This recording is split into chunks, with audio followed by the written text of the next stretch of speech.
Mind and all mental phenomena cannot possibly receive explanation or description in physico-chemical terms, but that would amount to explaining something by an instrument which is itself the product of the thing to be explained. Cognitive dissonance theory is vitally more important in explaining the liberal left's mindset than many in the new right can appreciate. Although frequently invoked by mainstream conservatives to ostensibly criticize liberals' incoherence and hypocrisy, cognitive dissonance should be applied more broadly and explored more deeply than it is.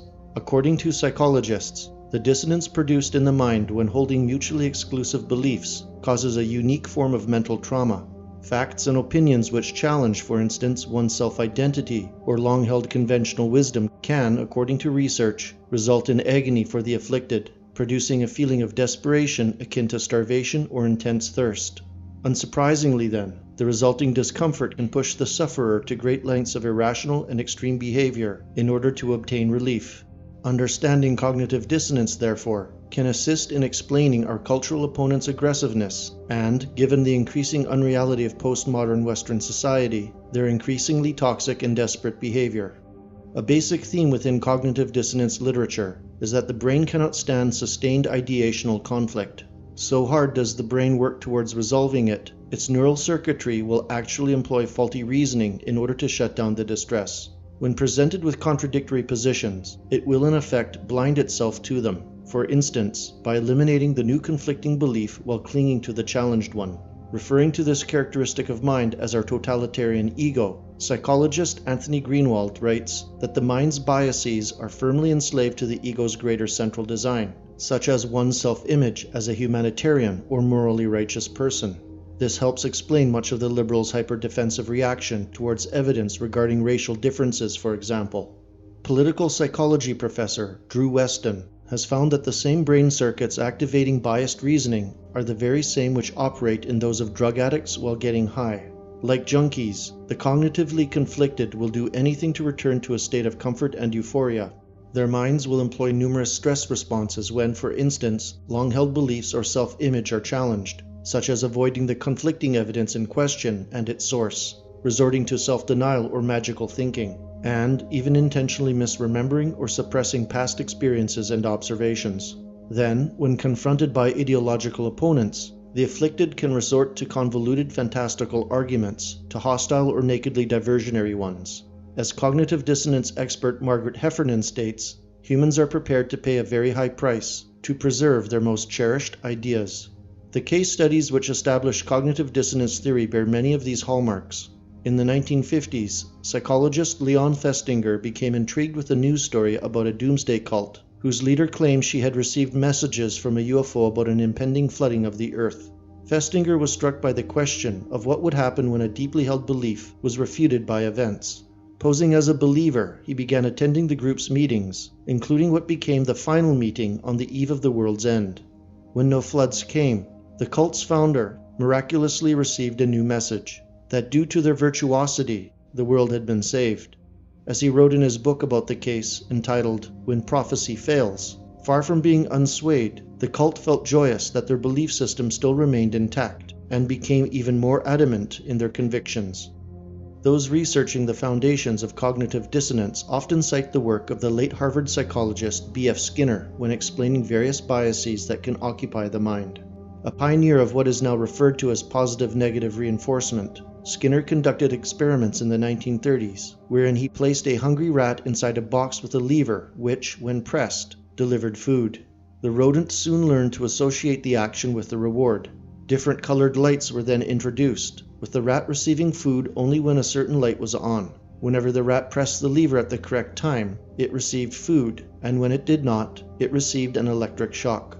Gradually, this had the effect of teaching the rodent to associate certain stimuli with reward and pain. As Skinner and other psychologists later proved, such behavioral conditioning was usable on human beings as well.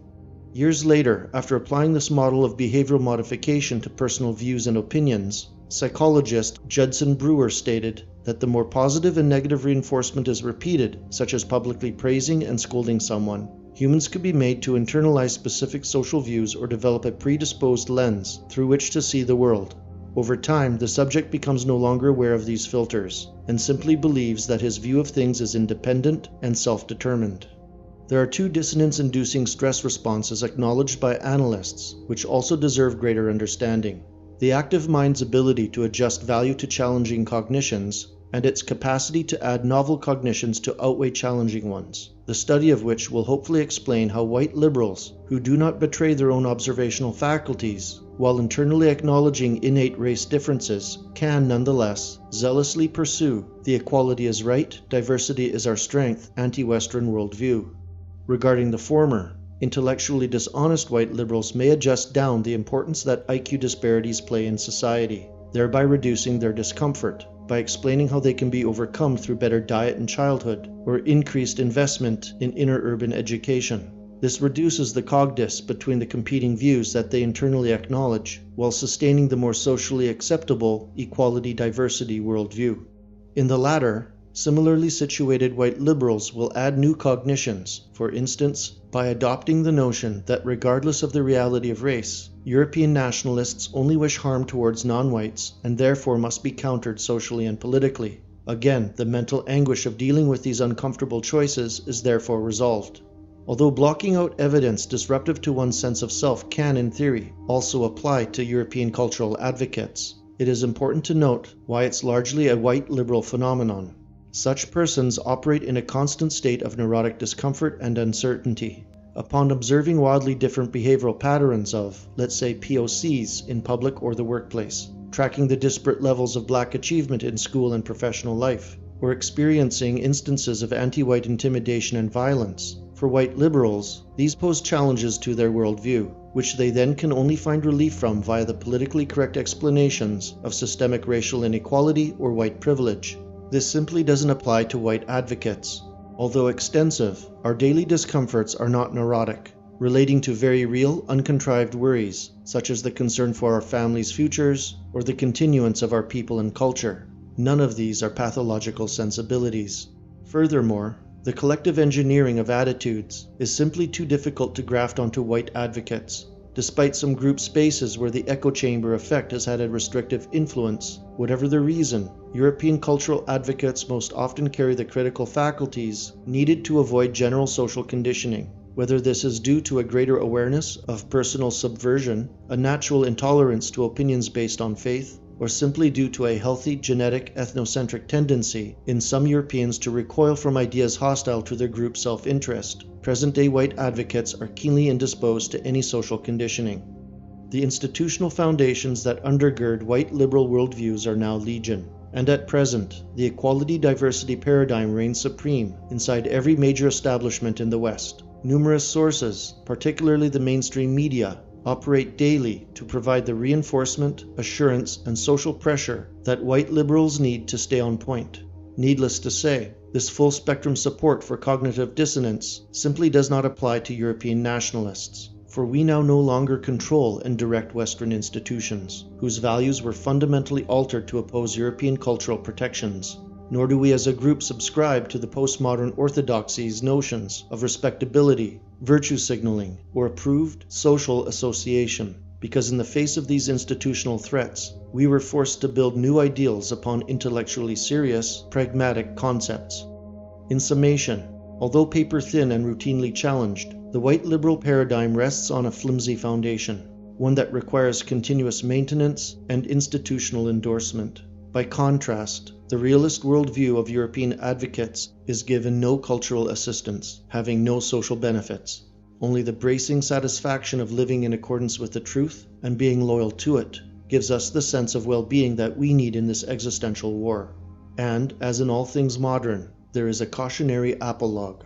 The liberal paradigm will continue to develop cracks as its contradictions to reality within Western society increase. The fear and anguish caused by the collective cogdis will become increasingly externalized, pathologizing every facet of the establishment's cultural power against our existence. Ever more hysterical calls and campaigns for our moral exclusion will most certainly occur, and, ever more probable now, so will the appeal for our outright extermination.